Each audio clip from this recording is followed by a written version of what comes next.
Doesn't mess everything up. Okay, perfect. We are recording. So Ben, whenever you're ready, feel free to take it away. Sounds good. Well, thanks for having me, and good afternoon, everybody. My name is Ben Berka. I'm the President and Executive Director with the Scholastic Shooting Sports Foundation, and had the privilege to jump on today to talk a little bit about, primarily about our new basic coach education program that we've been working on here for the past couple of years. We feel this is a big contribution to the shooting sports community and is helping in a lot of ways with our R3 efforts. So I'll run through the presentation and can take any questions about the program or anything else towards the end. So a little bit about Scholastic Shooting Sports Foundation and who we are.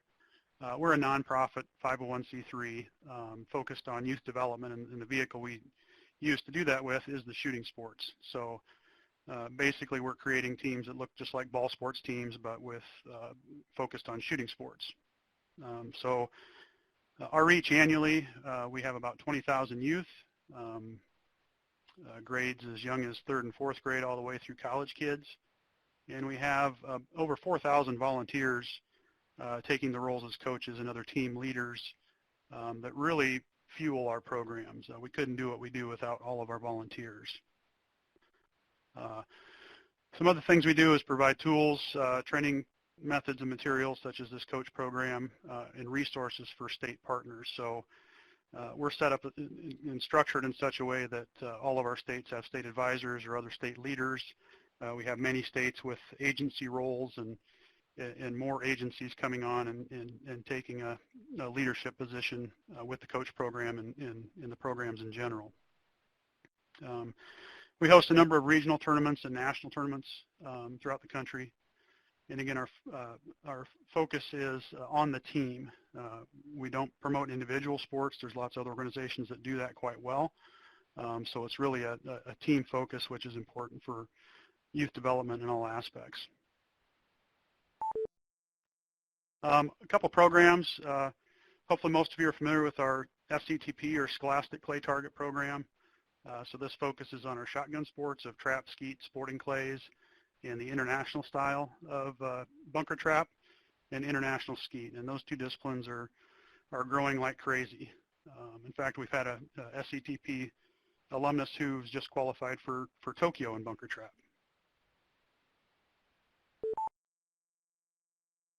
Our other program is our Scholastic Action Shooting program, and this is our rifle and pistol program that uses .22 caliber or 9mm firearms primarily, and the format is speed and accuracy. So every competition has 4 stages, and the stage is made up of 5 steel plate targets that are static targets. They don't fall over or knock down. The athlete has to hit those 5 targets in whatever time they can manage, and if they miss a target, they have to go back and shoot that target again. So it's just the time is adding up, and the athletes and the teams with the lowest time win. So it's a standardized playing field.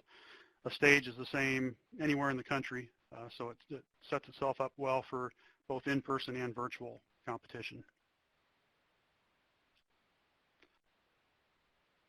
So a few things I just wanted to talk about as far as R3 and shooting sports benefits, and I know I'm probably preaching to the choir here to a large extent, but the thing about shooting sports is there's fewer barriers to participation from the standpoint of it's very organized and structured.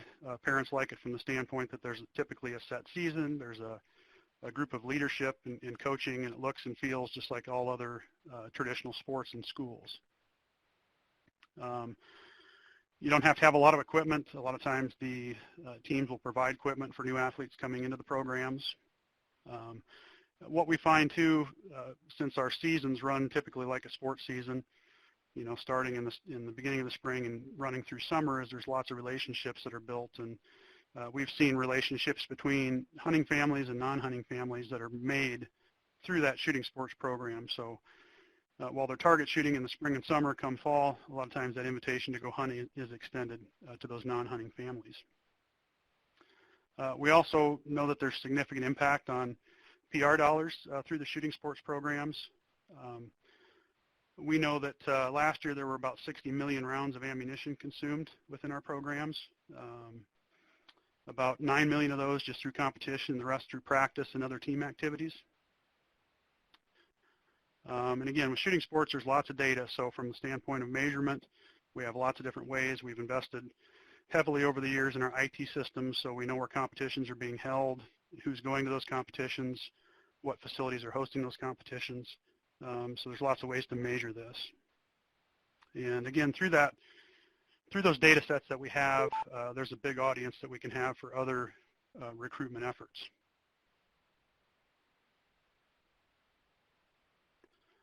Some of the challenges our programs face and other shooting sports programs across the country, I know range access and capacity are two big ones. So, you know, a lot of the gun clubs built throughout the country are made for small leagues of adults, and when you start to put pressure on those facilities of teams of 50 to 100 athletes, sometimes multiple teams trying to practice and compete at the same facility, it really stretches those facilities in terms of what they can handle. The other big part is in coach education, and that's really what this project addresses. So our coach audience is primarily parent volunteers and grandparents. So what we see is when the youth athletes graduate out of the program, it's pretty natural for the volunteers to churn out. And we have to replace somewhere in the ballpark of 30% of our volunteers every year. So to continue to grow, we got to replace that 30% plus add additional coaches. Another big factor is the volunteer time and tuition cost required to go and get certified as a coach through a lot of the traditional methods out there today. So lots of times coaches have to travel, sometimes from states away to get to a class, you know, incur overnight expenses and just general travel expense to get there. So when we look at a volunteer that's trying to decide between coaching their son or daughter's ball sports team or coaching their son and daughter's shooting sports team, sometimes it's the path of least resistance. So we want to make coach education very easy to become a shooting coach. And with that too is the issue of local peer networking. So I think there's obviously been a lot of R3 research that talks about the support structure that individuals play with each other and supporting each other through their activities, and it's no different in shooting sports coaching. So by having coach education for shooting sports that has a component of in-person local level, coaches from different area teams can support each other, create new ideas and try new things and really work together as a group.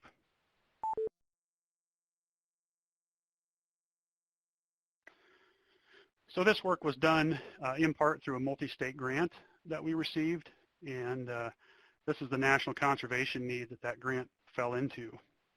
Basically trying to work to on the participation, recruitment, retention in the shooting sports, and also creating relationships between industry and state agency. So if you look at the committee members that we have on the grant project, it's a good mix of national shooting sports organizations, agencies, nonprofits, and some private support there. And this is Maddie Bernal, by the way. She's our alum who's qualified for Tokyo in 2021.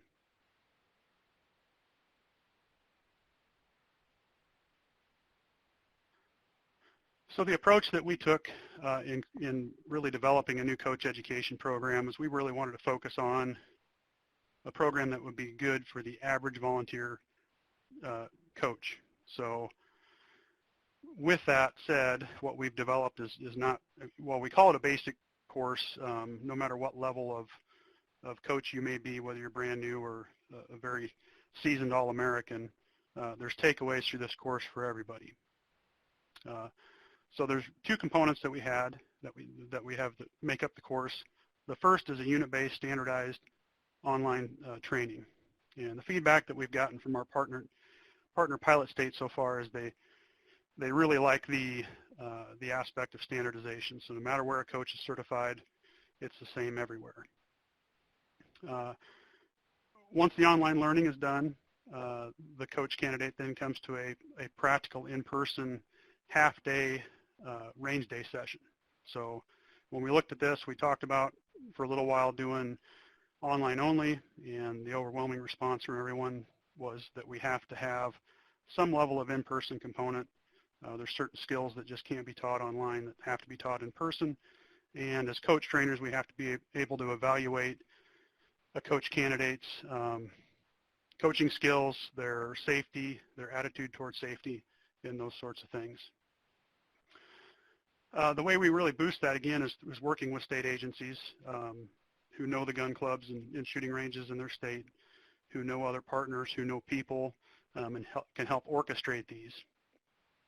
And so what we've set up is a train the trainer. So if those of you are familiar with the NASP BAIT training, it looks and feels very similar to that, where we have a 3-day in-person train the trainer session. When we're finished with that, those trainers then go out and teach the range days. We do have two different programs right now, one for shotgun and the other one for rifle and pistol action shooting. So here's our current list of state agencies that we're working with through the grant.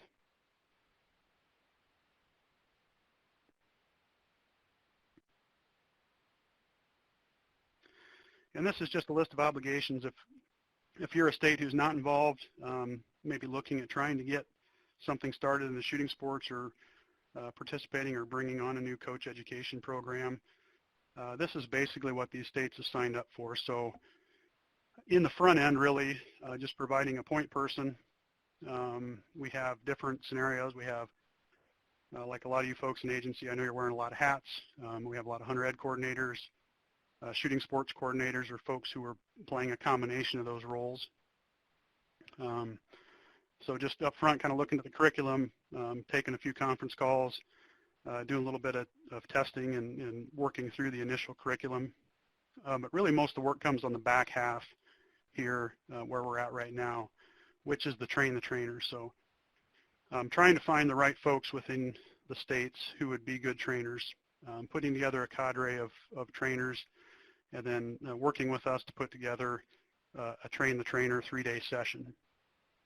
Once finished with that, conducting range days. So again, we want to make sure that people within states who have taken the online training can drive, don't have to drive 2 states away to get the range days. So really looking at the need, evaluating where coach candidates are who have graduated from the online portion, and where do we have to have those range days. Marketing and promoting the range day sessions, we'll talk about that here in a minute, and then giving us feedback so we can continue to improve the product that we have and make it better.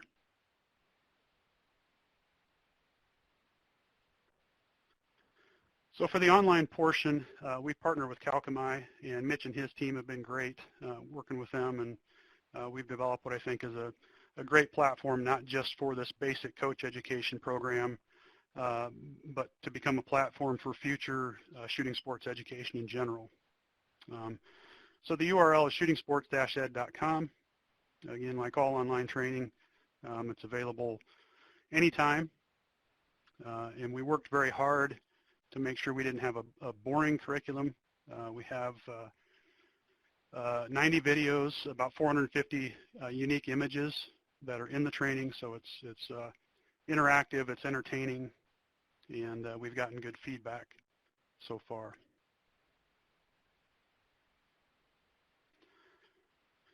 Both the action shooting and the shotgun courses have 13 units. So again, users can come in here, start and stop the coursework as they have time. Each course has a quiz, and then there's a course summary, which is reflected here as Unit 14, and a final exam. So right now the cost for each course is $75. And Mitch and I have been in touch today, and if there's any state out there that wants to look at this course, please contact me, and I can provide you with a course code to go in there and look at the course.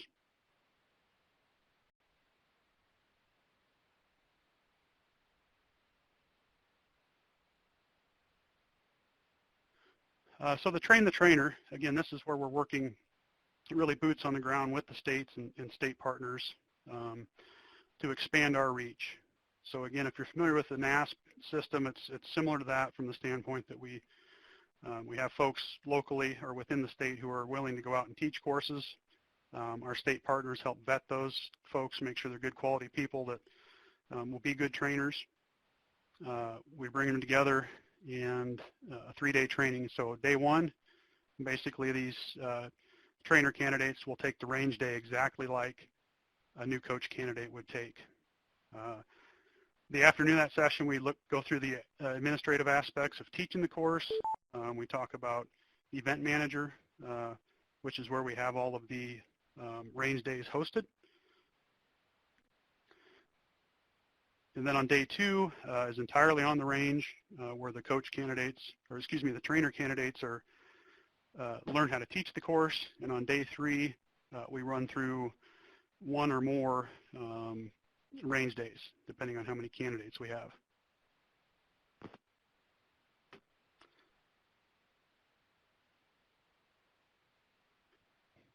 So the range day itself is about 4.5 hours all in. And this is the outline for the shotgun portion. The photo here, we're doing a gun fit exercise as part of our Train the Trainer course we did in Arizona. But there's 7 units within the range day that are listed there.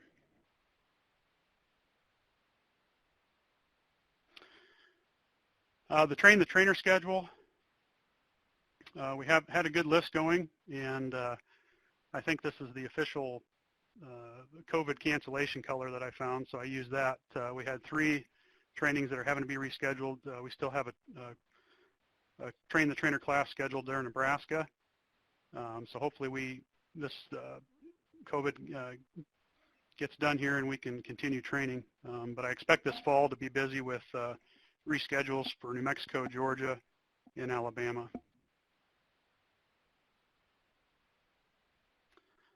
We've also provided states with a marketing toolkit. So when the range days are coming up, we identify our audiences, and we have other tools to find media outlets, state agencies that have media outlets can send out press releases, they can send out e-blasts. We provide the copy, we provide the images and content for those. So this is just an example of an e-blast that we had sent out in Alabama. Same thing for social media. So we have images and videos and copy that work well for social. Here's an example that Arizona had sent out.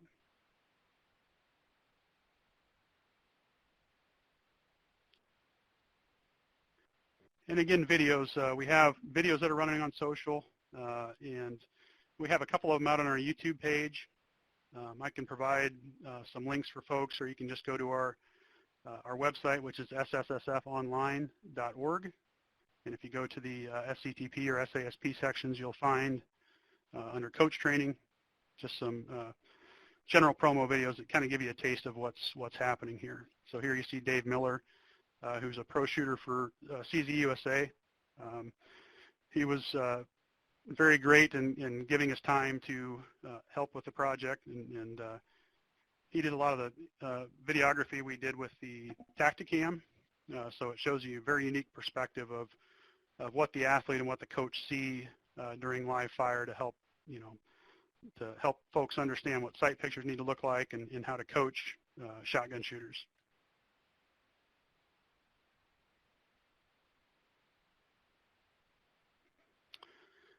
So with that, I'll take any questions. There is a link there for the press release that we had sent out in March when we announced the courses officially. But any questions that may be in the chat here, I haven't been following the chat, but if there's any questions I can answer about the course, I'd be happy to. Thanks, Ben. Samantha wants to know, how did you pick this specific project to pursue with your multi-state grant? Yeah, good question. For us, really, we grow again because of the volunteers in our program. And early in the presentation, I talked about how we have about 30% of our coaches continuing to churn out of the program when their athletes or kids or grandkids churn out of the program. So we wanted to make sure that we had a way to replace those coaches, and in order to continue growing, we really wanted to focus on that. We saw the current offerings in coach education really are limited again because coaches have to spend more money, they have to take more time to travel. There's less convenience in going to a ground course only, so really that's the main reason. Great. Yeah, I think it's definitely needed. We talk about mentor trainings quite a bit, and there's definitely been a bigger recognized need for the mentor trainings, and so I think the coaches trainings they fit right along with that. So I'm really excited about this project. I think other people are too. We got a couple of people typing, it looks like.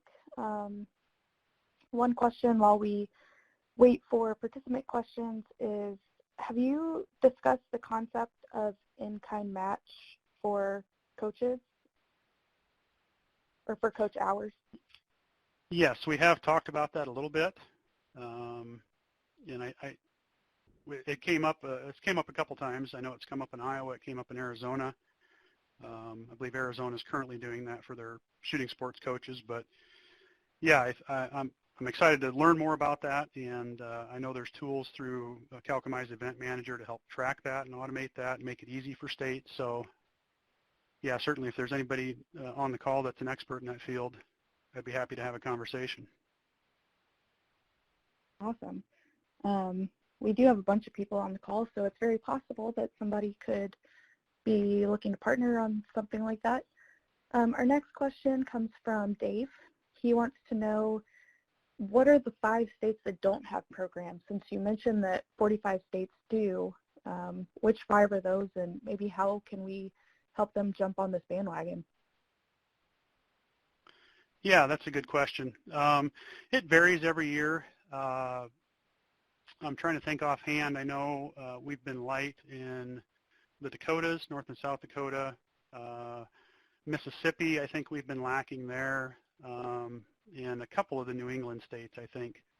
But again, it varies state to state. But again, that's where our goal with this coach education program is building a stronger relationship with state leaders. Again, the state agencies, I think, are the natural fit for the general public to look to when they're looking for opportunities in target shooting for their kids.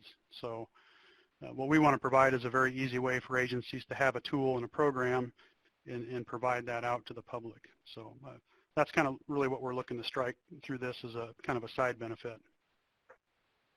Awesome.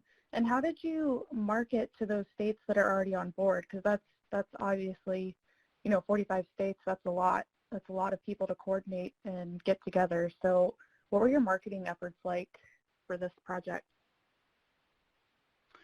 Yeah, so again, it's been largely through our state leaders. We've had, obviously we have some membership within our ranks that we can talk to, but again, working with agencies to get the message out in their social channels, to leverage whatever licensing data that would fit the demographic of our typical coaches, to send an e-blast or to send a press release to those media outlets that would be willing to pick this up and promote it where we have range days going on.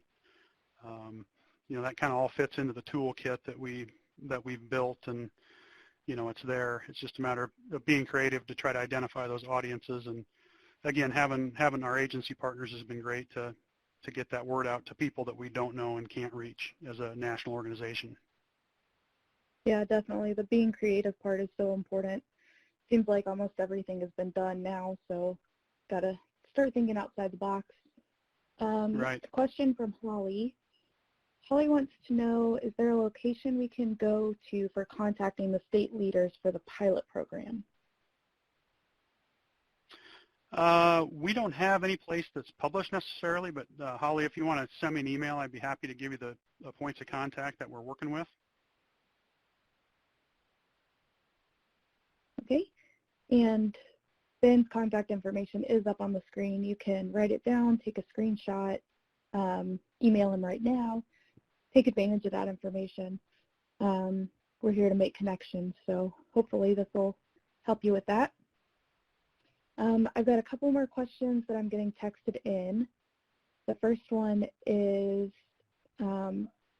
about our last webinar was with Pass It On Outdoor Mentors, and we talked about how they have a unique approach where they're pairing shooting teams up for hunting experiences and recruiting new hunters from target shooting. Has there been any discussion about maybe partnering with either Pass It On or other similar organizations to promote hunting with these teams? Yeah, that's a great question. And I did see that webinar, and those guys are doing great things. I saw the work that has been happening in Kansas, and it's amazing. And the answer is yes, we want to do more of that. And just the relationships that we have with state agencies, again, our business is building shooting sports teams and trying to maximize that. And we feel that that audience is and can become an even bigger audience of low-hanging fruit, if you will, for hunting recruitment opportunities. We're not in the business of hunting, although we promote that, but a lot of our state partners, for example, state agencies, are in that business. And when those agencies are our partners, they have full access to our membership data within their state. So they can use those data sets of adult volunteers and youth participants to promote other mentored hunt opportunities. And that's, I think a really big thing when you look at as they grow these audiences and be able to reach out when there's a hunt or an opportunity going on in a certain part of the state. Again, you can use that data set to identify who's there and get the word out, or in the case of Pass It On, recruit more adult volunteers to help mentor hunts. Yeah, definitely. Those partnerships are really coming along, and we're seeing a lot more of that. So that's great. One last question, unless anybody else wants to type something in our box here. This person says, we're witnessing a lot of interest in target shooting programs. What other needs on the landscape are there to enhance target shooting R3 efforts, and how can we possibly tackle them in the coming year? Mm-hmm. Yeah, that's a good question. I think, I can speak from the standpoint of organized team activities like our Scholastic Clay Target Program and Scholastic Action Shooting Program. I think the benefits of our sport is not unique. I mean, it's the reasons that athletes join is a lot of the same reasons they join other traditional sports, although our shooting sports are more appealing. So I think one of the recruitment pieces there is to make sure that we communicate this is a sport for everybody. You don't have to be a great athlete. It's a co-gender sport. There's no bench. So you go to a competition, everybody plays. And, I think that's really what helps sell it. But as far as states, I think, the states we've seen most success in have, number one, have great state leadership, folks who are involved in promoting coach education, involved in promoting competition, and networking amongst coaches. So we just need more state leaders like that. Kids love to compete, so the more activity, the better. We have, through our programs, we have opportunities that are virtual based, so teams don't have to go anywhere, or the bulk of our competition still is face-to-face, whether it's through a league or a conference, and then we have other opportunities at the regional and national level. So I think just creating those opportunities within the state and promoting those, finding the right leaders and a group of coaches to help build that network. So did that answer the question? I think so. Samantha has another question. She wants to know, how can other NGOs or federal partners get involved with this project and maybe even get their staff trained? Yeah, no, that's a great question. So you saw Pheasants Forever is on the list, and we had talked about working with PF, and that the same model could be taken to any other national group or NGO, and putting together a train the trainer specific for that NGO. The pilot project, because it's a multi-state grant, requires that we work through state DNR, game and fish agencies, but we're not limiting the coach program necessarily to state agencies only. So we want to reach out to NGOs, and if there's a good fit and a good opportunity to work with their leadership and their key volunteers, we'd be happy to do that. Awesome. And I think going back to part of the question about what we can do in the next year, I've been seeing a lot of articles about people, first-time shooters, buying firearms because of the kind of COVID panic. So how do you think that's going to affect your programs and coaching abilities probably over the next year? Well, I hope, I guess number one, I hope like everybody this COVID situation goes away sooner rather than later, and we can get back on track with a lot of our training activities. But I think it's natural for new firearms owners to seek out opportunities to learn, and we want to be part of that menu. And again, as I mentioned earlier, our landing platform that we work with Calcomai to develop, our shootingsports-ed.com, is not limited just to the basic coach education programs we have here. So we've already had conversations and some brainstorming about how do we develop other courses that may be a fit. So, you know, I think as we learn more about that audience, the new gun buyer audience, I think would be an ideal place to develop new course offerings for them and kind of bring them into the funnel. Perfect. Yeah, adapt and overcome. It's super important, especially right now. So if anybody else has a last-minute question, go ahead and ask it. If not, we will wrap it up. Thank you, Ben Berka, so much for being here with us today and sharing your insights. I know I and a lot of other people. Yeah, we appreciate your time. We're excited about your project and looking forward to see what comes of it. Yeah, well, if anybody has any other questions or thinks of anything later, don't hesitate to reach out. Great.